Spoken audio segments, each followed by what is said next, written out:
My God, the truth was buried here all along, and I was blind for decades.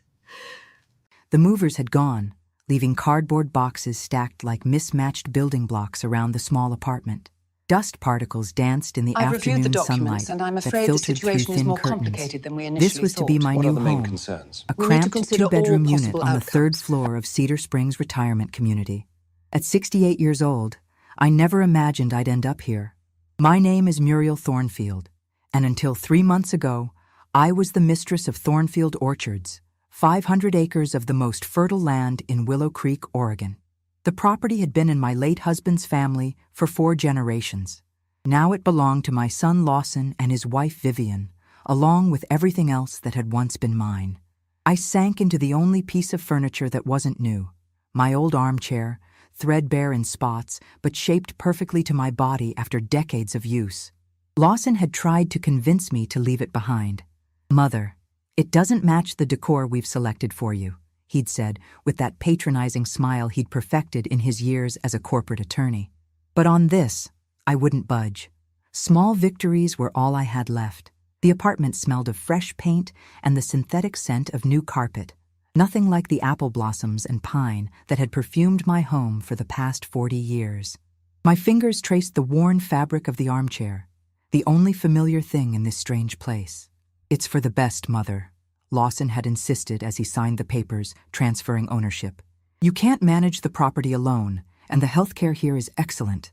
Besides, the estate taxes would have bankrupted you."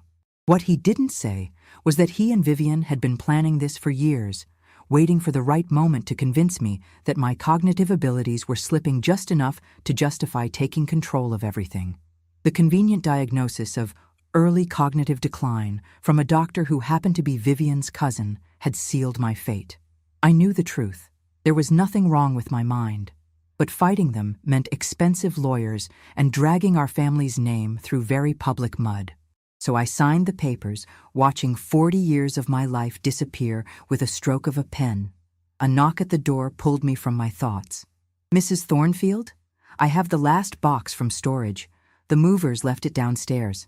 A young man in a Cedar Springs uniform stood in the hallway, holding a dusty cardboard box I didn't recognize. "I don't think that's mine," I said, squinting at the faded label. "It has your name on it, ma'am. M. Thornfield, personal." He set it down in the entryway. "Need help opening it?" "No, thank you. I can manage." After he left, I studied the box. The handwriting wasn't mine, but it did look familiar. The looping cursive reminiscent of my mother-in-law Adelaide's script. How strange that this box would surface now, after all these years. Using a kitchen knife, I sliced through the yellowed packing tape. Inside were photo albums I hadn't seen in decades, old financial ledgers, and beneath them all, a leather-bound book wrapped in a faded silk scarf. A diary, its pages yellowed with age, the binding cracked but still intact. I ran my fingers over the embossed initials, A.T. Adelaide Thornfield. My mother-in-law had been dead for 30 years. She and I had a cordial but distant relationship. She never quite approved of me. A schoolteacher from a modest family, marrying her precious son, Everett. In her eyes, I wasn't worthy of the Thornfield name or legacy. I opened the diary to a random page, Adelaide's precise handwriting filling the lines. June 18th, 1952. E. brought home papers today from the Nehalem tribe negotiations. I overheard him telling Montgomery that the signatures were acquired at last. Something about the way he said it chilled me. When I asked later, he said I shouldn't concern myself with business matters. But I saw the map. Our northern property line has somehow expanded to include the Sacred Springs. God forgive us if what I suspect is true. I frowned, turning more pages. Each entry revealed pieces of a story I'd never heard. A story about how the Thornfield land, my land, had been expanded through questionable means, through forged documents and threats against the local Native American tribes. October 4th, 1952. The Nehalem representatives came to the house today. E. wouldn't let them pass the front gate, called the sheriff to remove them. Later, he burned documents in the study fireplace. When I asked what they were, he said, "Insurance. He's drinking more these days. The guilt is eating him alive. though he'd never admit it.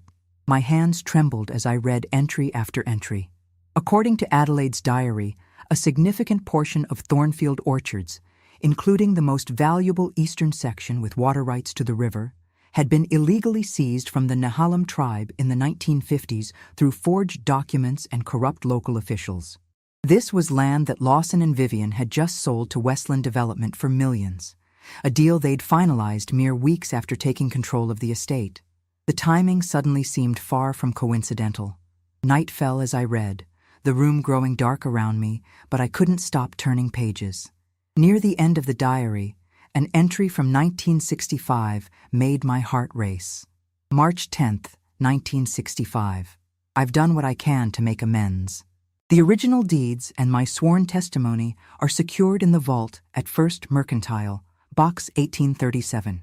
The key is hidden where only someone who truly values the family's real history would think to look. Everett would be furious if he knew, but some sins cannot remain buried forever. I pray that someday, someone with more courage than I possess will set things right. I closed the diary, my mind reeling. If what Adelaide had written was true, then the fortune my son now controlled was built on theft and deception, and somewhere there was evidence that could undo it all. But where would Adelaide have hidden the key? Where only someone who truly values the family's real history would think to look. The emphasis on real seemed significant. I glanced around at the stacked boxes of my possessions, feeling overwhelmed. Where would I even begin? And who could I trust with this information? Certainly not Lawson or Vivian. My thoughts turned to my granddaughter, Wren, a sophomore at Willamette University, studying Indigenous cultural history. The irony was almost painful. If she knew the truth about her family's wealth. The next morning, I woke with renewed purpose. After 40 years of being the perfect Thornfield wife and mother, hosting charity galas, serving on community boards, and always maintaining the family's sterling reputation, I had spent a night contemplating exposing it all as built on corruption. I dressed carefully in a blue cardigan and slacks, applied a touch of lipstick, and pinned my silver hair neatly. Old habits die hard. I may have been relegated to a retirement community, but I refused to look the part of the discarded elderly relative. At precisely 9 a.m., I called the one person who had been my confidant through 4 decades of Thornfield family politics. Octavia, it's Muriel. I need your help with something sensitive. Octavia Pembroke had been my best friend since we taught at the same elementary school before I married Everett.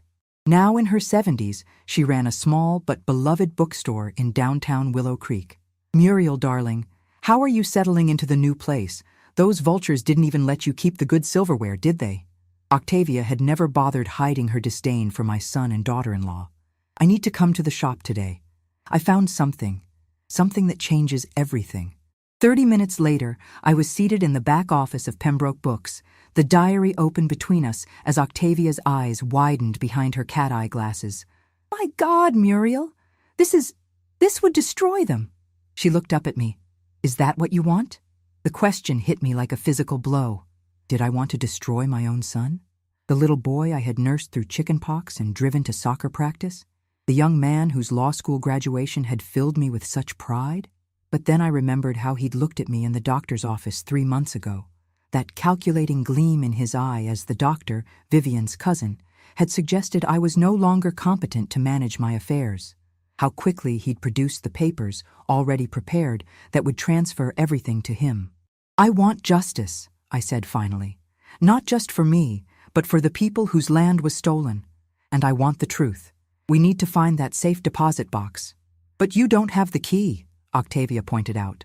Not yet, but I think I know where to start looking. I explained Adelaide's clue about the family's real history. The family Bible, Octavia suggested immediately. Isn't there an old Thornfield Bible with records going back generations? Yes, but it would be at the house, in Everett's study. The thought of the grand Victorian farmhouse that was no longer my home sent a pang through my chest. I don't have access anymore. Octavia drummed her fingers on the desk, a habit from her teaching days when she was thinking. What about your granddaughter? Wren, right? Couldn't she visit her parents and take a look? The idea of involving Wren gave me pause. She was Lawson's daughter, after all. But she was also a fiercely independent young woman who had chosen Indigenous studies as her major despite her father's disapproval. And she had been the only one who had vocally opposed my move to Cedar Springs. I'll call her, I decided, but I won't tell her everything, not yet. Just that I need something from the house. As if on cue, my cell phone rang. I glanced at the screen and felt a chill. Speak of the devil. It was Lawson. Mother? His voice was clipped, professional, his courtroom voice. I just received a call from the front desk at Cedar Springs. You're not in your apartment. I wasn't aware I needed to sign out to visit a friend, I replied, matching his cool tone. A pause. Of course not. It's just that we discussed how important it is for you to establish a routine there. Dr. Carlton mentioned that structure is beneficial for your condition. My fingers tightened around the phone. I'm having coffee with Octavia. I'll be back this afternoon. Fine. Another pause. By the way, Vivian and I will be dropping by tomorrow evening. There are a few more papers that need your signature. Some of the Thornfield Trust documents. After we hung up, I looked at Octavia, my heart racing. They're transferring the trust assets. We're running out of time. Octavia took my trembling hands in hers. Then we'd better get moving. Call Wren now. By that evening, I had a plan. Wren had agreed to come to my apartment the next day before her parents arrived. She didn't ask many questions when I called, just said, I've been worried about you, Grandma. Dad barely lets me talk to you anymore. That night, back in my sterile new apartment, I read more of Adelaide's diary. The entries painted a disturbing picture of my father-in-law, Everett Sr., a man driven by ambition who saw the post-war economic boom as his ticket to wealth and social standing. The Thornfield property had been modest before 1952, just 100 acres of apple orchards. After the acquisition of the Nehalem land, it expanded to 500 acres, including valuable waterfront property that made it worth millions today. Adelaide's writings revealed her inner conflict, torn between loyalty to her husband and her own moral compass. She had eventually found a compromise that allowed her to live with herself. She had secretly documented the fraud and preserved the evidence without ever actually exposing it. I wondered if I would have had her courage had I known the truth during my marriage. Everett Jr., my husband, had never mentioned any of this. Had he known? Had he been complicit in maintaining the family secret? As I finally drifted off to sleep, surrounded by boxes of a life I no longer possessed, I realized that tomorrow would set me on a path from which there would be no return. If I pursued this, I would be declaring war on my own son. The thought made my chest ache, but the alternative, allowing this injustice to continue, allowing myself to be discarded and forgotten, was no longer acceptable. At 68, I had been written off as irrelevant, incapable, a burden to be managed. They had taken my land, my home, my independence, and my dignity. But they had made one critical mistake. They had left me with nothing left to lose, and that made me dangerous in ways they couldn't begin to imagine. Morning light streamed through the unfamiliar windows as I awoke. Adelaide's diary clutched to my chest. For the first time since being forced from my home, I felt something other than grief and resentment. I felt purpose. I spent the morning organizing my thoughts and preparing for Wren's visit. At precisely 11 o'clock, there was a knock at my door. My granddaughter stood in the hallway, tall and slim with her dark hair pulled back in a messy bun, wearing jeans and a university sweatshirt. When she saw me, her face broke into a smile that reminded me so much of her father at that age, before ambition had hardened him. Grandma, she stepped forward and embraced me tightly. I've missed you. This place is... She glanced around at the generic apartment. Different. It's not home, I said simply. Come in, dear. We don't have much time. As we sat at the small kitchen table, I studied my granddaughter's face. Wren had always been special, thoughtful, empathetic, curious about family history in ways her father never was. If anyone would understand why I needed to pursue this, it would be her. Wren, I need your help with something important, but I can't tell you everything right now. Can you trust me? She didn't hesitate. Of course. What do you need? There's an old family Bible in your grandfather's study at the house. I need you to get it for me today, before your parents come here. Wren raised an eyebrow. The big one in the glass case? Dad keeps that study locked most of the time now. This was news to me. Locked? Why? She shrugged. He's been weird about the house since you moved out. Rooms getting locked, people coming and going at odd hours. I overheard him and Mom talking about accelerating the development timeline, whatever that means. My suspicions deepened. Lawson and Vivian were moving faster than I'd thought. Can you get into the study? A mischievous smile spread across Wren's face. Grandma, I've known where Dad hides the spare key since I was 12. As Wren left for the Thornfield house, I felt the first flicker of hope I'd experienced in months. If Adelaide had hidden the safe deposit key where only someone who valued the family's true history would look, the family Bible was our best chance. It contained records of births, deaths, and marriages going back to the 1850s, when the first Thornfields had arrived in Oregon. While I waited, I called First Mercantile Bank downtown and inquired about accessing a safe deposit box. The representative informed me that I would need the box number, a key, and proper identification. If the box had been rented by someone who was deceased, I would also need to provide a death certificate and proof of my relationship to the renter. I had none of these things yet, but one step at a time. 3 hours later, my phone rang. It was Wren. I've got it, Grandma. And something else, too. Something weird. I'm heading back now. Be careful, dear. Make sure no one sees you leaving with it. Too late for that, she said, her voice tight. Zinnia's here. Zinnia Hawthorne, my late husband's cousin.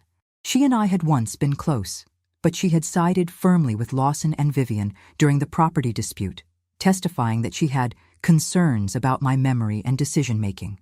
Her betrayal had cut deep. What did she say? She asked what I was doing in Dad's study. I told her I was looking for a book for a school assignment. She didn't believe me, but what can she do? I'm leaving now. As I hung up, a sick feeling settled in my stomach. Zinnia would tell Lawson that Wren had been in his study. Our timeline had just shortened considerably. When Wren arrived back at my apartment, she was breathless and excited. She carefully placed the large, leather-bound Bible on my kitchen table. I found something, Grandma. When I was taking the Bible out of the case, this fell from between the pages. She held out a small, yellowed envelope. My hands trembling, I opened it. Inside was a small brass key and a slip of paper with the number 1837 written in Adelaide's distinctive handwriting, the same box number mentioned in her diary. Wren, you're a marvel, I said, tears filling my eyes. What's going on, Grandma? What's the key for? I hesitated. How much should I tell her? She was still Lawson's daughter, and this would shatter her image of her family. But as I looked at her eager, intelligent face, I knew she deserved the truth. All of it. Sit down, dear. I have a story to tell you about your great-grandfather and about the land that made our family rich. For the next hour, I explained everything I had discovered, showing her Adelaide's diary, the entries about the stolen Nehalem land, and my suspicions about Lawson and Vivian's hasty development deals. Wren listened in stunned silence, her expression shifting from disbelief to anger to resolve. So the land was never rightfully ours, she said finally. And now Dad and Vivian are selling stolen property to developers. It appears that way, yes. She was quiet for a long moment, processing. Then she looked up at me, her eyes clear and determined. What do we do now? We need to get into that safe deposit box. Today, if possible. Wren checked her watch. The bank closes in an hour. We'd better hurry. As we prepared to leave, my phone rang again. Lawson. Mother, we're on our way to Cedar Springs now. The meeting with the trust attorneys went faster than expected. My heart sank. I thought you weren't coming until this evening. Plans change. We'll be there in 20 minutes. The paperwork won't take long. After hanging up, I looked at Wren in panic. They're coming now. We'll never make it to the bank before they arrive, Wren thought quickly. I'll go to the bank. You have the key and the box number. I just need a letter from you authorizing me to access it. They won't let you. The box is in Adelaide's name. Then give me the key and let me try. It's better than nothing. You stay here and stall Mom and Dad. It was a desperate plan, but we had no other options. I quickly wrote an authorization letter, knowing it probably wouldn't work, but hoping that Wren's charm might persuade a sympathetic bank employee. As Wren slipped out the back entrance of Cedar Springs, I steeled myself for the confrontation to come. Whatever Lawson and Vivian wanted me to sign today, I would have to find a way to delay. Everything depended on what was in that safe deposit box. I had spent my life as Muriel Thornfield, being agreeable, supportive, avoiding conflict at all costs. That woman had been pushed aside, discarded, her value dismissed, but she wasn't gone. She had just been waiting for the moment when being difficult became necessary, when standing her ground became an act of justice rather than selfishness. That moment had arrived, and I was ready. I had exactly 17 minutes to prepare for my son's arrival. 17 minutes to hide Adelaide's diary and compose myself. The weight of the situation pressed down on me as I slipped the leather-bound journal between the cushion and arm of my chair. Some instinct told me to keep it close rather than tucked away in a drawer where Lawson or Vivian might look. The sharp rap on my door came precisely on time. Lawson had always been punctual, a trait he'd inherited from his father. I took a deep breath, smoothed my cardigan, and opened the door with what I hoped was a neutral expression. "Mother." Lawson stood in the hallway, immaculate in a charcoal suit despite it being Saturday. Beside him, Vivian wore cream linen pants and a silk blouse, her blonde hair swept into a perfect chignon. They looked like they'd stepped out of a luxury real estate advertisement, which, in many ways, they had. Thornfield Orchards had been featured in Architectural Digest just last year. "You're looking well," Lawson said, stepping into the apartment with Vivian trailing behind him. His eyes scanned the room, noting the still unpacked boxes. "Still settling in, I see." "I've been preoccupied," I replied, gesturing for them to sit. "Would you like some tea?" "No time." Lawson placed his briefcase on the coffee table. "We have the Westland Development meeting at 4. Just need your signature on these trust amendments." He snapped open the briefcase and extracted a thick sheaf of papers with yellow sticky tabs marking signature lines. I noticed Vivian glancing at her watch. They clearly expected this to be brief, just another errand to check off their list before moving on to more important matters. "What exactly am I signing?" I asked, making no move to take the papers. A flicker of impatience crossed Lawson's face. "Just standard amendments to update the Thornfield family trust. Consolidating some assets, cleaning up the language. Housekeeping, really. Housekeeping that required an emergency visit?" Vivian cleared her throat. "We have a window of opportunity with Westland that won't stay open forever, Muriel. Their board meets on Monday." I felt a chill at the confirmation of my suspicions. They were rushing to close the deal involving land that had never rightfully belonged to the Thornfields. "I see. And what does Westland plan to do with the eastern section? The part along the river?" Lawson and Vivian exchanged a glance. "A resort and golf course," Lawson said carefully. "We've discussed this, Mother." "We hadn't, but I let that pass." "The land near the springs? Where the Nehalem held their ceremonies?" Lawson's eyes narrowed slightly. "What brings that up?" I shrugged, trying to appear casual. "Just remembering things your father told me years ago." "Well, yes, that area. It has the best water access. The plans are quite impressive, very environmentally conscious. They're preserving most of the old-growth trees." I reached for the papers, pretending to study the first page while my mind raced. I needed to stall until Wren returned from the bank. If Adelaide's safe deposit box contained what I thought it did, these papers might soon be worthless. "I should have my lawyer review these before I sign," I said, setting the stack aside. Lawson blinked in surprise. "Your lawyer?" "Mother, I am your lawyer. I've handled the family's legal affairs for 20 years. Perhaps it's time for a second opinion." Vivian leaned forward, her smile tight. "Muriel, we know this transition has been difficult for you. Change always is. But these amendments are routine. Lawson drafted them himself specifically with your interests in mind." "My interests." As if my interests were their concern when they'd moved me out of my home and into this apartment. As if my interests mattered when they testified about my supposed cognitive decline. Their sudden concern rang hollow. "Even so, I'd like time to review them," I said firmly. Lawson's professional demeanor slipped just a fraction. "Time is precisely what we don't have. The Westland deal. We'll have to wait until Monday then," I finished for him. Surely they'll understand a delay of 1 business day. The tension in the room thickened.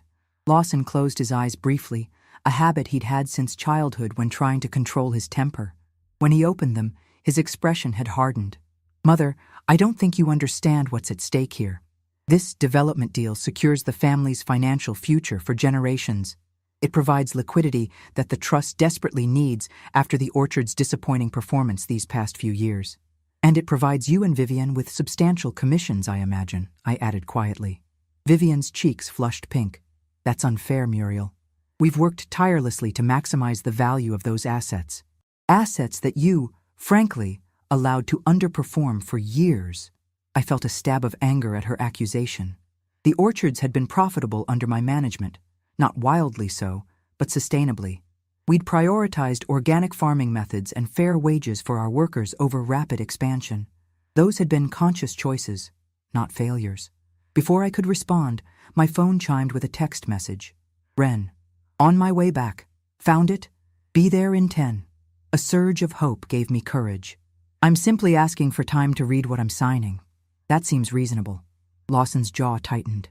He reached for the papers, sliding them back into his briefcase. Fine. I'll have copies delivered to you tomorrow morning. But Mother, the trust committee votes on Monday at noon. If these amendments aren't processed by then, we lose the Westland opportunity. The thinly veiled threat hung in the air. Lawson was essentially telling me that if I delayed, I would be responsible for costing the family millions. It was manipulative and calculated, and once, it would have worked perfectly on me. I'll do my best, I said noncommittally. As they prepared to leave, Lawson paused. By the way, have you seen Ren today? She was supposed to meet us at the house. My heart skipped a beat, but years of maintaining social composure at Thornfield Gallus served me well. Ren? No, I haven't seen her. She mentioned something about stopping by here. He studied my face. If you do see her, tell her to call me immediately. We need to discuss her activities today. The implication was clear. Zinnia had indeed reported Ren's presence in his study. As the door closed behind them, I collapsed into my armchair, my heart racing. We had a reprieve, but only a brief one. Whatever Adelaide had secured in that safe deposit box, we needed it now. 9 excruciatingly long minutes later, there was a soft knock at my door. Ren slipped in, her face flushed with excitement. Grandma, you won't believe what was in the box, she whispered, glancing around as if expecting Lawson to jump out from behind the curtains. From her backpack, she carefully extracted a large manila envelope, sealed and yellowed with age. The bank manager almost didn't let me in, but when I showed her the key and mentioned Adelaide Thornfield, something changed. She knew the name, said Adelaide had left specific instructions that her descendants might come for the box someday. Did you open it? I asked, reaching for the envelope. Not yet. I thought we should do it together. With trembling fingers, I broke the seal.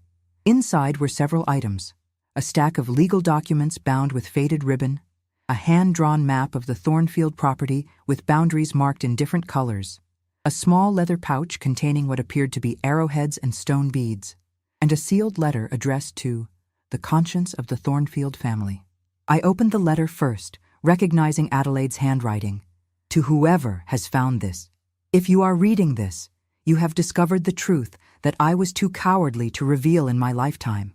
The documents enclosed prove that the eastern expansion of Thornfield Orchards in 1952 was achieved through fraud, coercion, and exploitation of the Nehalem people. My husband, Everett Thornfield Sr., and in collusion with Judge Harold Blackwood and County Assessor Thomas Green, falsified land records and forged signatures on deeds. The enclosed affidavits from 2 witnesses, since deceased, attest to this crime. The original boundaries of the Thornfield property ended at Sawyer's Creek. Everything east of that line, including the river access and sacred springs, rightfully belongs to the descendants of the Nehalem tribe. I have lived with this knowledge for years, unable to confess publicly for fear of destroying my family. But neither could I let this injustice stand forever. So I have preserved the evidence, hoping that someday someone braver than I would use it to make amends. The artifact collection belonged to Chief Takelma of the Nehalem. It was given to the Thornfields not as a gift, but as collateral for a loan that was supposedly defaulted on, another lie in the tapestry of deception that built our fortune. May you find the courage I lacked. Adelaide Thornfield, March 10, 1965. Wren and I sat in stunned silence after I finished reading. The implications were enormous.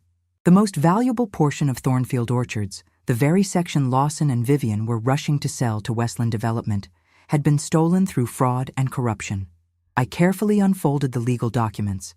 They included the original survey maps from the 1940s showing the legitimate Thornfield boundaries, affidavits from 2 county clerks attesting to witnessing Judge Blackwood and Everett Thornfield Sr., altering official records, and most damning of all, a signed confession from the judge himself, written on his deathbed in 1964, describing how he had been bribed to falsify court records regarding Nehalem land claims. "This is incredible," Wren whispered, scanning the documents. "With these, we could invalidate the whole Westland deal. We could force restitution to the Nehalem tribe. We could also destroy the family financially," I pointed out. "This land has been the source of Thornfield wealth for generations. Without it, we'd have what we actually earned," Wren said firmly, "not what was stolen." Her moral clarity was both admirable and intimidating. At 20, ethical choices seemed so black and white. At 68, I saw more shades of gray, the complications of family loyalty, the potential ripple effects on innocent parties, the unintended consequences of dramatic action. Yet sitting in my small apartment, surrounded by boxes that contained the remnants of my life, I knew Wren was right. Some wrongs demanded correction, no matter how belated or difficult.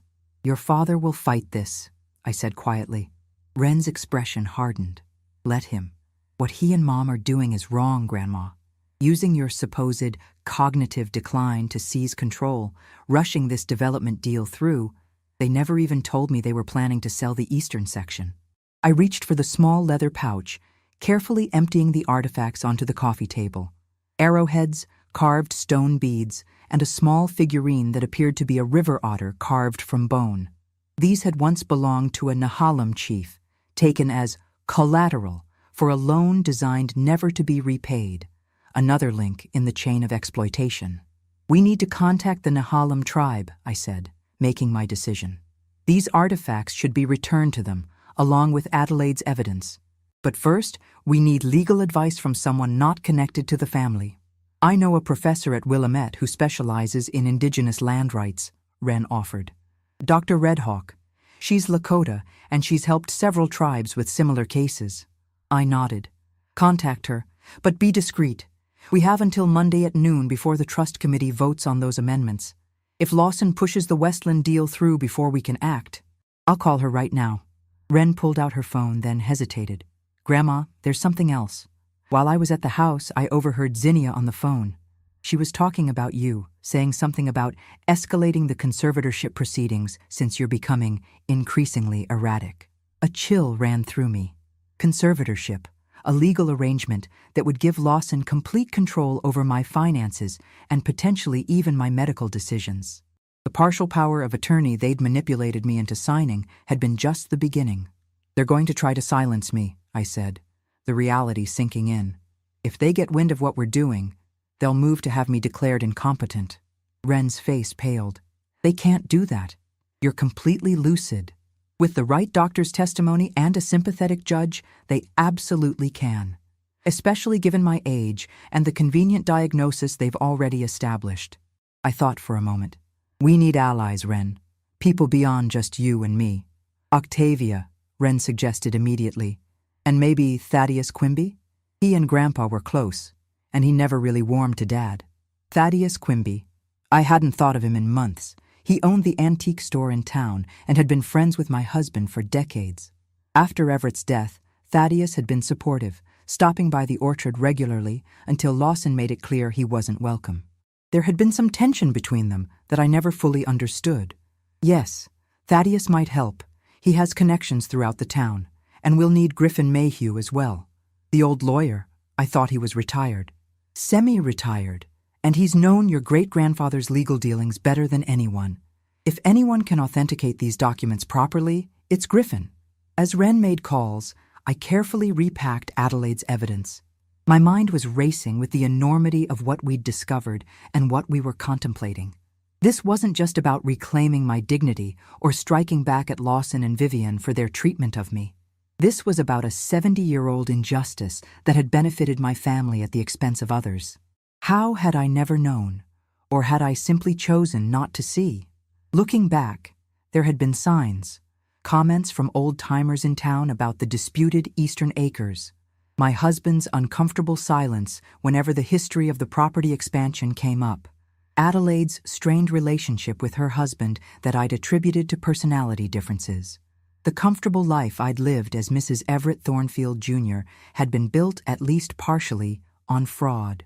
The social standing I'd enjoyed, the privilege my son had grown up with, the inheritance he now controlled, all tainted by this original sin of theft and deception. "Dr. Redhawk can see us tomorrow morning," Wren announced, ending her call, "and Octavia is coming over right now." I nodded, still lost in thought. Tomorrow was Sunday, one day before the trust committee vote. We would have precious little time to formulate a plan and put it into action. My phone rang, startling me. It was Lawson. "Mother, I've been thinking about our conversation," he began without preamble. "I understand your concerns about signing documents without review. I've arranged for the family attorney to visit you tomorrow at 10 to walk through everything line by line. Will that satisfy your need for an independent opinion?" The family attorney, Malcolm Jensen, Lawson's former law school classmate and golfing buddy. Hardly independent. "That's very thoughtful, but I've already arranged to have someone review the papers," I replied carefully. A pause. "Someone? Who exactly?" "Griffin Mayhew." The silence on the line was deafening. When Lawson finally spoke, his voice had a dangerous edge. Griffin Mayhew hasn't practiced law in a decade, and he has a well-known bias against modernizing the orchard operations. Nevertheless, he's who I've chosen. Mother, I'm concerned about your decision-making lately. First, the resistance to the Cedar Springs move, now this obsession with involving people from the past in current business matters. It suggests a pattern of regression that Dr. Carlton warned us about. There it was, the implied threat of the cognitive decline diagnosis being weaponized. I felt a surge of anger, but kept my voice steady. "I'm touched by your concern, Lawson. I'll see you Monday with my decision on the amendments." After hanging up, I turned to Wren. "We need to move faster. Your father is already laying groundwork to discredit me if I oppose the Westland deal." Wren's phone chimed with a text. Her expression darkened as she read it. "Dad wants me home now. Says we need to discuss my concerning behavior." "You should go," I said reluctantly. "We can't tip our hand yet. But what about the documents? They're not safe here if Dad and Mom decide to pay you another surprise visit." She was right. Lawson had a key to my apartment. For emergencies. Nothing would stop him from searching the place while I was out. A knock at the door interrupted our deliberation. Octavia bustled in, bringing with her the familiar scent of vanilla and old books that had always clung to her clothes from the bookshop. "I came as quickly as I could," she said, embracing me. Her eyes fell on the documents spread across the coffee table. "So it's true? The land was stolen?" "All of it documented," I confirmed. "But we need to keep these papers safe until we can act on Monday." Octavia didn't hesitate. "They'll come with me. No one would think to look for Thornfield family documents at my shop." Relief washed over me. Octavia had been my rock through every crisis for 40 years, from Everett's sudden death to Lawson's gradual estrangement. Once again, she was stepping up without question. As Wren prepared to leave for her reluctant meeting with Lawson, she hugged me tightly. "Be careful, Grandma. They're not going to give up billions without a fight." After they had gone, I sat alone in the quiet apartment. The emptiness felt different now, not desolate, but expectant, like the calm before a storm. I retrieved Adelaide's diary from its hiding place in the chair and continued reading, hungry for any additional insights into the family's secrets. Near the end, I found an entry that made my blood run cold. April 3rd, 1965. Everett discovered some of my papers today. There was a terrible argument. He accused me of betrayal, of risking everything he'd built. When I mentioned the Nehalem people's rights, he laughed and said, "Rights are for those with the power to enforce them." I fear what he might do if he ever discovers the full extent of what I've documented. 2 weeks later, Adelaide had suffered a stroke that left her partially paralyzed and unable to speak clearly. She lived another 15 years in that condition before passing away in 1980. I had always attributed the stroke to natural causes. Adelaide had been in her 60s and had high blood pressure. Now, I wasn't so sure. Was it possible that Everett Sr. had somehow caused or contributed to his wife's stroke?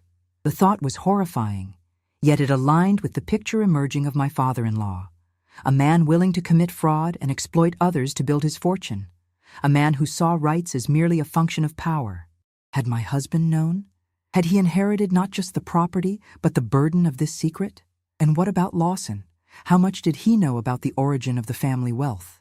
These questions swirled in my mind as night fell. I was stepping into dangerous territory, challenging powerful interests and long-buried secrets. But as I prepared for bed in my sterile new apartment, I felt more alive than I had in years. They had taken my home, my status, and my dignity. But in doing so, they had freed me from the constraints that had kept me silent and compliant for decades. I was no longer the society matron concerned with appearances, no longer the dutiful mother avoiding conflict with her successful son. I was becoming something new, or perhaps something ancient, a force of reckoning long deferred. Adelaide had lacked the courage to expose the truth in her lifetime. I would not make the same mistake. Tomorrow, we would begin the process of setting things right. Whatever the cost, whatever the consequences to the Thornfield name or fortune, justice demanded no less. As I drifted off to sleep, I found myself dreaming of the Eastern Acres, land I had walked countless times without knowing its true history. In the dream, I wasn't alone. Adelaide walked beside me, her face serene, free from the burden she had carried for so long. "Thank you," she said simply. When I awoke, the first light of dawn was breaking. Sunday had arrived, and with it, the day we would begin to rewrite the Thornfield legacy. Sunday morning arrived with a clarity that seemed significant, the autumn sky a perfect blue, the air crisp with possibilities. I had slept better than I had in months, perhaps because for the first time since being forced from my home, I had purpose. I had agency. Wren arrived at 8, dark circles under her eyes, suggesting a sleepless night. She brought coffee and pastries from the downtown bakery, along with news. "Dad was furious," she said, handing me a steaming cup. "He didn't believe my excuse about looking for a book for school. He's convinced I'm conspiring with you." "Is he right?" I asked, sipping the rich coffee, a welcome change from the bland brew served in the Cedar Springs dining room. "Absolutely." Wren's determined expression mirrored my own resolve. He spent an hour lecturing me about family loyalty and the importance of the Westland deal. Said it would secure my future, as if I care about inheriting money from a development built on stolen land. We spent the next hour reviewing Adelaide's documents once more. Wren had photographed everything before Octavia took the originals for safekeeping. Now we studied the images on her laptop, preparing for our meeting with Dr. Elena Redhawk at Willamette University. Dr. Redhawk's office was in the anthropology department, a small but well-appointed space lined with bookshelves containing academic texts alongside pottery and woven baskets. She was a striking woman in her 50s, with long salt-and-pepper hair pulled back in a neat braid. Her handshake was firm, her gaze direct and evaluating. "Wren has been one of my most promising students," she said, gesturing for us to sit. Though she didn't mention until yesterday that she was connected to the Thornfield family. There was a slight edge in her voice that made me wonder if the Thornfield name carried negative connotations in her circles. Given what we now knew, it wouldn't be surprising. "I've only recently learned some disturbing information about my family's history," I explained. "Information that changes how I see everything, including my own place in that history." I outlined what we had discovered in Adelaide's diary and the safe deposit box, while Wren showed Dr. Redhawk the photographs of the documents. As the professor examined the evidence, her expression shifted from professional interest to focused intensity. "These are extremely significant," she said finally. "If authenticated, they would constitute clear evidence of fraudulent appropriation of Nehalem tribal lands. The confession from Judge Blackwood alone would be grounds for a legal challenge to the current property boundaries." "And the artifacts?" I asked, thinking of the small leather pouch of arrowheads and beads. "Cultural patrimony," Dr. Redhawk replied. "Items of historical and spiritual significance to the tribe that should be returned. The fact that your mother-in-law preserved them and documented their provenance is unusual for that time period. What are our options? Wren asked. Dr. Red Hawk considered this for a moment. There are several paths forward. A legal challenge to the property rights would be complex and time-consuming. Given the immediacy of your situation with this pending development deal, that may not be your best first step. She turned to her computer and pulled up a web page. The current Nehalem Tribal Council is led by Chairwoman Josephine Eagle. Her contact information is publicly available through the tribal office. I would recommend starting with a direct approach. Present what you found and discuss potential remedies before involving courts. Would they even talk to us? I wondered aloud. After what my family did? Indigenous communities understand that the sins of the ancestors are not necessarily shared by their descendants, Dr. Red Hawk said gently, especially when those descendants are seeking to right historical wrongs. The fact that you're here, having this conversation, already sets you apart from those who would prefer to keep these injustices buried. As we left Dr. Red Hawk's office with the contact information for the Nehalem tribal office, I felt both lighter and heavier. Lighter for having taken concrete steps toward justice, heavier with the responsibility of what lay ahead. Wren checked her watch. It's almost 11. Griffin Mayhew is meeting us at Octavia's bookstore at noon. Griffin Mayhew had been semi-retired for years, but had once been the most respected attorney in Willow Creek.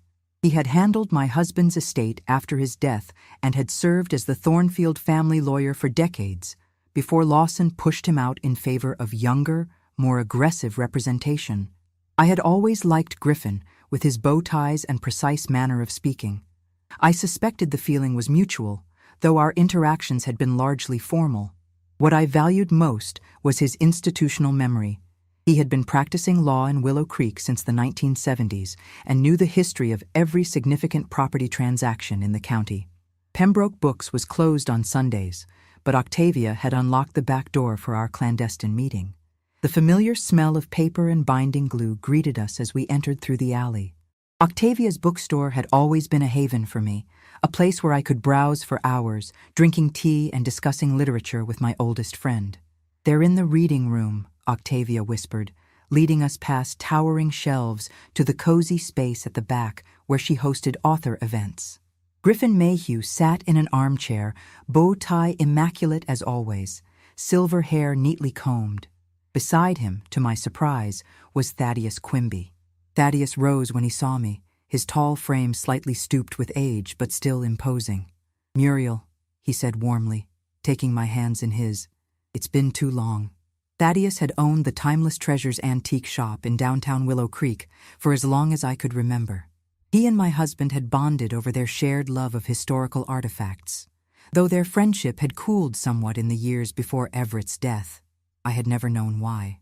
"Thank you both for coming," I said, settling into an offered chair. "I know this is unusual, especially on a Sunday."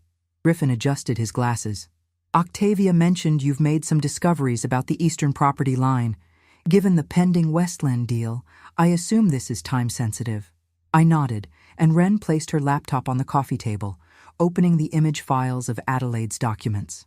For the next 20 minutes, we laid out everything we had learned, from the diary entries to the contents of the safe deposit box. Both men listened intently, occasionally asking clarifying questions. When we finished, Griffin removed his glasses and pinched the bridge of his nose, a gesture I remembered from difficult negotiations years ago. "The legal implications are significant," he said finally. "If these documents are authenticated, and I have little doubt they would be, they establish clear evidence of fraud in the 1952 property expansion. Under normal circumstances, there would be complicated questions of statute of limitations, subsequent good faith transactions, and so forth." "But," I prompted, sensing there was more. "But the involvement of a corrupt judge changes the equation. Judicial fraud has special status under the law, and the fact that the fraud specifically targeted Native American land rights triggers potential federal jurisdiction under the Indian Claims Commission Act and subsequent legislation." Thaddeus leaned forward, his expression troubled. "Muriel, I need to tell you something. Something I should have said years ago." The gravity in his voice caught everyone's attention. "I knew about this," he continued. "Not all of it. not the documented evidence Adelaide preserved, but I knew the eastern expansion was questionable. How? I asked, stunned by this revelation. Everett told me, about a year before he died. We were cataloging some historical items I'd acquired, including some Nehalem artifacts similar to these. He gestured to the photos of the items from the safe deposit box. He had too much whiskey that night and started talking about his father, about family legacies built on shifting foundations. He never explicitly admitted fraud, but he hinted that the eastern boundary had been negotiated through unconventional channels. I felt a complex mixture of emotions: shock that my husband had known, relief that he had apparently felt some guilt, betrayal that he had never told me. "Why didn't you say anything?" Wren asked, a edge of accusation in her voice. Thaddeus sighed heavily. It was second-hand information, nothing I could prove. And after Everett died, Lawson made it clear my connections to the family were severed. He returned items I'd loaned to Everett, canceled standing appointments. I got the message. This aligned with my memories of that time. Lawson had taken control of the estate with remarkable efficiency, citing my grief as reason enough for me to step back from administrative matters. It had seemed thoughtful then. Now it appeared calculated. Griffin cleared his throat.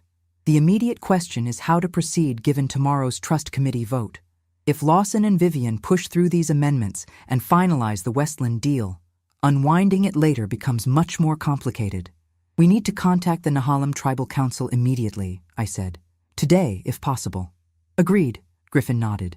And I would recommend filing an emergency injunction first thing tomorrow morning to halt the trust committee vote pending investigation of these new findings. Wren had been typing rapidly on her phone. I've just emailed Chairwoman Eagle with a brief explanation and a request to meet today. I included Dr. Redhawk's name as a reference. Excellent, Griffin said. Now, Muriel, we must discuss your personal legal position. Given what you've told me about Lawson's hints regarding conservatorship proceedings, you're in a vulnerable position. The thought sent a chill through me. I had spent the weekend focused on the land issue, momentarily setting aside the threat to my own autonomy. What can I do? I can file counter-proceedings immediately, challenging the medical assessment and requesting an independent evaluation. But more importantly, we need to secure these documents with a third party who cannot be pressured by Lawson. I would suggest my office safe. Octavia, who had been listening quietly, spoke up. They're already somewhere safe, but I agree. Griffin's office would be better. As the others discussed legal strategies, my phone rang. It was a number I didn't recognize. Mrs. Thornfield? This is Josephine Eagle, chairwoman of the Nehalem Tribal Council. I understand you have information regarding our ancestral lands. I stepped away from the group, explaining what we had discovered. Chairwoman Eagle listened without interruption. These are serious claims that would need thorough investigation, she said when I finished. However, given the urgency of your timeline, I can meet with you today. Our tribal offices are closed Sundays, but I could see you at my home in Salem at 3. After getting the address, I returned to the group and relayed the conversation. I'll drive you, Thaddeus offered immediately.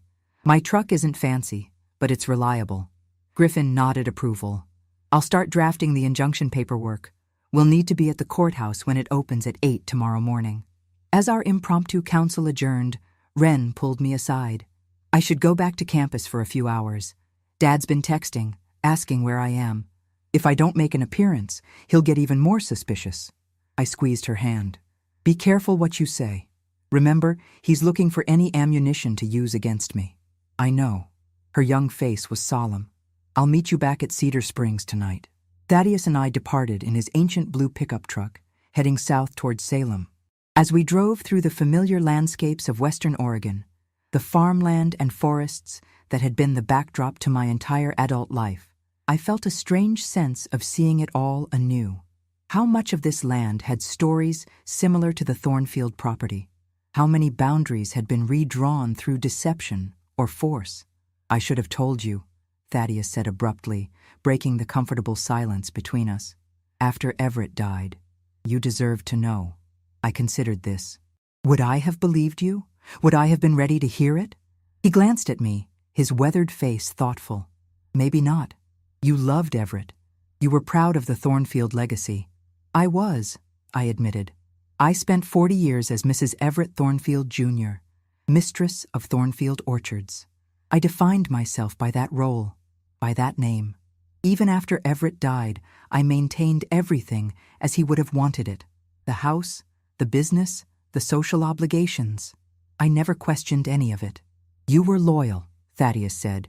That's not a character flaw. Perhaps. But I wonder now if loyalty can become a kind of blindness. We fell silent again as the truck climbed a winding road into the hills outside Salem. Chairwoman Eagle's home was a modern craftsman-style house with large windows overlooking a wooded valley. She greeted us at the door, a dignified woman in her 60s wearing jeans and a simple blouse, her silver-streaked black hair pulled back in a bun. Mrs. Thornfield, Mr. Quimby. Please come in. The interior was warmly furnished with a blend of contemporary pieces and traditional native artwork. Large black and white photographs hung on the walls, historical images of Nehalem people and landscapes. I recognized one area as the eastern portion of what I had always known as Thornfield land. Josephine Eagle listened intently as I explained our discovery, examining the photographs of Adelaide's documents on Wren's laptop, which I had brought with us. These would need to be authenticated, of course, she said, studying Judge Blackwood's confession. But if genuine, they align with our oral histories. My grandfather spoke of the sacred springs that were taken during that period, and of the corrupt county officials who dismissed tribal claims. The land is about to be sold to developers, I explained. They plan to build a resort and golf course. Chairwoman Eagle's expression remained neutral, but I detected a tightening around her eyes. That would be unfortunate. I want to stop it, I said firmly. And beyond that, I want to make things right, however that might be possible after so many years. She studied me for a long moment. Why now, Mrs. Thornfield? This fraud has benefited your family for 7 decades. Why expose it at this particular moment? It was a fair question. I considered my answer carefully, partly because I only just discovered the truth, but I won't pretend my motives are purely altruistic. My son and daughter-in-law have taken control of my life and property through manipulation and lies. They're selling land that I managed for 40 years without my consent. So yes, there's an element of self-interest in my timing. I met her gaze directly, but learning that the land was never rightfully ours to begin with, that changes everything. I can't unknow what I now know, and I can't allow another generation of profit from this original injustice. Josephine nodded, seemingly satisfied with my honesty. The tribal council would need to discuss any formal action, but speaking for myself, I appreciate your candor and your initiative in bringing this to us. She turned to her computer and began typing rapidly. I'm emailing our tribal attorney. She'll want to see these documents immediately and will likely file her own injunction against the Westland development. Would you be willing to make a statement about this publicly? I asked. Chairwoman Eagle considered this. Once we've verified the documents, yes. The Nehalem people have been fighting for recognition of our land rights for generations. This evidence could be significant beyond just the Thornfield property. As we prepared to leave, Josephine handed me her card. Whatever happens with your family situation, Mrs. Thornfield, you've taken an important step today. It's rare for beneficiaries of historical injustice to acknowledge it, rarer still to seek remediation. Back in Thaddeus's truck, heading north toward Willow Creek, I felt emotionally drained, yet strangely energized. The course was set. Tomorrow morning, Griffin would file for an injunction against the trust committee vote. The Nehalem tribal attorney would likely do the same against the Westland development. And I would finally confront Lawson with the truth about the land he was so eager to sell. The consequences would be enormous, financially, legally, and personally. The Thornfield name, which had commanded respect in Western Oregon for generations, would be tarnished. The family wealth would be significantly diminished, and my relationship with my son might never recover. Yet as the autumn sun began to set, painting the hills in gold and amber, I felt a sense of rightness that had been missing for months, maybe years. Are you ready for the storm that's coming? Thaddeus asked quietly as we neared Willow Creek. I thought about the question. The easy answer would be no. Who could truly be ready for the upheaval we were about to unleash? But something deeper resonated within me. For 40 years, I was the perfect Thornfield wife and mother, I said. I maintained appearances, smoothed over conflicts, preserved the family reputation at all costs. That woman would never have been ready for this. I watched the familiar landmarks of my town appear as we crested the final hill. Cedar Springs Retirement Community waited for me. Not home, never home, but a temporary harbor in the storm ahead. But I'm not that woman anymore, I continued. They took my home, my independence, my dignity. In doing so, they freed me from the constraints of being Muriel Thornfield, society matron and keeper of traditions. Now I'm just Muriel. And yes, she's ready. As Thaddeus pulled up to Cedar Springs, my phone rang. It was Wren. Grandma. Her voice was tight with tension. I just got back to campus. There was a message waiting for me at the dorm. Dad's called an emergency family meeting tonight at the house. 8 o'clock. They've somehow moved up the trust committee vote to tomorrow morning at 8 instead of noon. My heart sank. We had lost precious hours of preparation time. Did the message say what the meeting is about? Yes. They're discussing a petition for emergency conservatorship. For you, Grandma. Dad's filing it first thing tomorrow morning. I arrived at Thornfield Orchards at precisely 7:55 p.m., driven by Thaddeus, who insisted on accompanying me. The Victorian farmhouse loomed against the darkening sky, windows glowing with warm light that belied the cold confrontation ahead. For the first time in my life, I approached my former home as an outsider. Lawson opened the door before I could knock, his expression a careful mask of concern. Mother, thank you for coming. We have important matters to discuss. The formal living room had been prepared for what was clearly intended as an intervention. Vivian sat primly on the sofa. Beside her was Dr. Carlton, Vivian's cousin, who had provided the convenient diagnosis of cognitive decline. A man I didn't recognize sat in Everett's old armchair, a leather portfolio on his lap. This is Mr. Ellison, Lawson said, a specialist in elder law. The pieces clicked into place. They were staging this meeting to establish a record of my supposed incompetence before filing for conservatorship. Shall we begin? Lawson gestured to the empty chair positioned to face everyone else, an interrogation setup if I'd ever seen one. Actually, I said calmly, I've invited some additional participants. On cue, the doorbell rang. Lawson's face tightened as Thaddeus stepped in to answer it. Moments later, Griffin Mayhew entered, followed by Josephine Eagle and a younger woman carrying a briefcase who I assumed was the tribal attorney. Wren slipped in behind them, giving me a small nod of encouragement. What is this? Lawson demanded, his composure cracking. This is a private family meeting about Mother's health. It's evolved into something more comprehensive, I replied, taking a seat in Everett's study across the hall, instead of the isolated chair they had prepared for me. The others followed my lead, leaving Lawson, Vivian, and their experts no choice but to relocate. Once everyone was seated, I placed Adelaide's diary on the desk between us. Before you proceed with your conservatorship petition, there are some family matters that require immediate attention. For the next 15 minutes, I outlined everything we had discovered: the fraudulent acquisition of the eastern lands, Adelaide's evidence, and our meeting with the Nehalem Tribal Council. Griffin provided legal context, while Josephine Eagle confirmed the tribe's intention to file an immediate claim.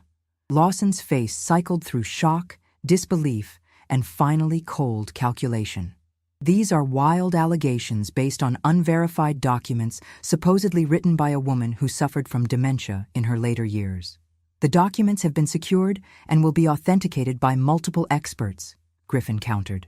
And the tribal attorney has already drafted an emergency injunction against the Westland development to be filed at 8 a.m. tomorrow. Simultaneously with our injunction against the trust committee vote, I added. Lawson turned to me, his voice low and dangerous. Do you have any idea what you've done? You're destroying our family legacy out of spite because we moved you to a safer living situation. I'm correcting a 70-year-old injustice, I replied. And I'm preventing you from compounding that injustice by selling stolen land for personal profit. We can discuss reparations, negotiations with the tribe, Vivian interjected smoothly, always the pragmatist. But filing injunctions, making public accusations, this will devastate property values and the family's standing. Josephine Eagle spoke for the first time. The Nehalem tribe is prepared to discuss an equitable resolution, but only after the Westland development is permanently halted and the original fraud acknowledged. For 3 hours we negotiated. Arguments flared and subsided.